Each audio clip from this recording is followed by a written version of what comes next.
Okay, people, welcome back to the channel. Let's check out this Guardian article right now. So, new pressures to cut interest rates as UK economy falters and US inflation dips. So, here in the UK, inflation falls to 3.2%, which is fueling call for Federal Reserve to cut rates soon as the UK GDP figures push economy towards recession. Let's find out what's going on here. Okay, so central banks on both sides of the Atlantic have come under renewed pressure to cut interest rates early in the new year, going into 2024, after official figures showed an increasing likelihood of a recession in the UK and a drop in inflation in the US. Analysts said that the US Federal Reserve would struggle to resist calls for lower interest rates in the first half of 2024, after the central bank's preferred measure of inflation fell to 3.2% in November from 3.4% in the previous month. Okay, now the Bank of England was also expected to face demands for lower borrowing costs after official figures released on Friday appear to show a tightening of monetary policy this year had pushed the economy to the brink of a recession. Now, an assessment that gross domestic product, that's GDP, fell by 0.1% in the third quarter, down from the previous estimate of no growth, will be a blow to Rishi Sunak, who is the Prime Minister of the United Kingdom, who has promised to get the economy growing as one of his 5 pledges to voters before a potential election which could take place next year, possibly early in spring or maybe later in autumn time. GDP for the second quarter was also revised down to zero growth. Oh, hang on a second, where we got to zero growth from a previous estimate of 0.2% expansion, while the latest assessment of the economy showed it shrank 0.3% in October, just a couple of months ago, and inflation fell to 3.9% last month.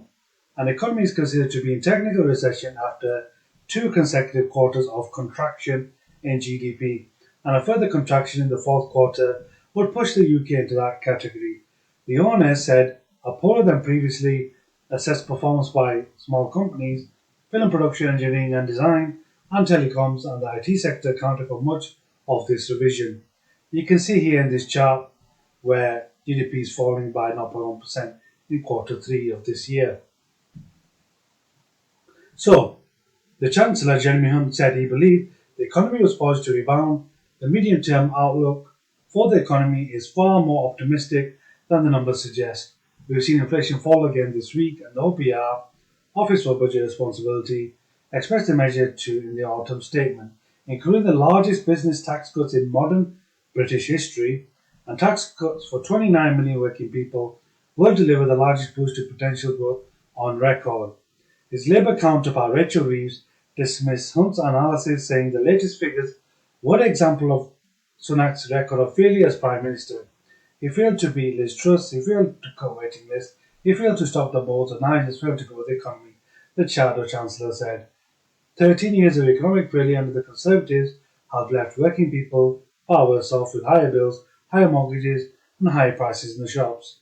So, City analysts were agreed that an already weak performance by the UK economy this year had been found to be worse than previously thought. Okay, despite a larger rise in consumer spending than earlier estimates showed.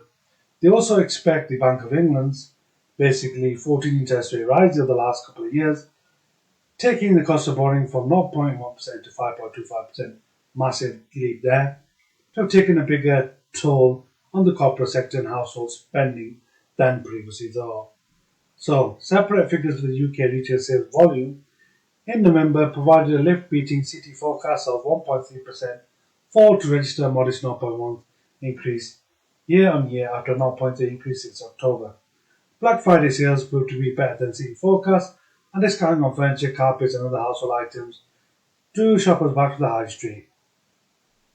However, the retail analyst Nick Buck said he remained sceptical that the owners had a strong grasp of trends in retail spending, which other surveys showed remained weak going into the festive period.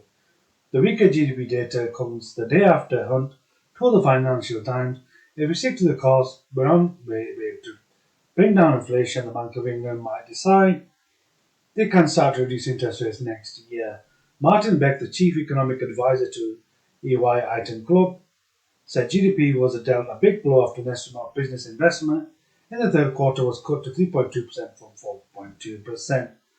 It's a 1% difference. He said the downturn was likely to influence the central bank and force it to cut rates early next year. The Bank of England is likely to retreat from its hawkish rhetoric, meaning interest rates could be cut earlier and more significantly than many had been anticipating. Now, that would be something. With a reduction in interest rates next year expected to boost consumer spending, the economy could rebound in 2024, so worse than expected performance this year should be balanced by a better outlook for 2024 and 2025. Obviously, that's what he said, but we'll wait and see how things develop. Let us know what you think about the British economy right now. Are you feeling the pinch in terms of spending, cost of living crisis, the cost of items in the shop, supermarket shelves, other items out there? Do let us know in the comment section below. Please support my channel, support on Patreon, link in description. Be sure to like, share, subscribe, comment below, click the notification bell. Okay, people, catch you in the next one.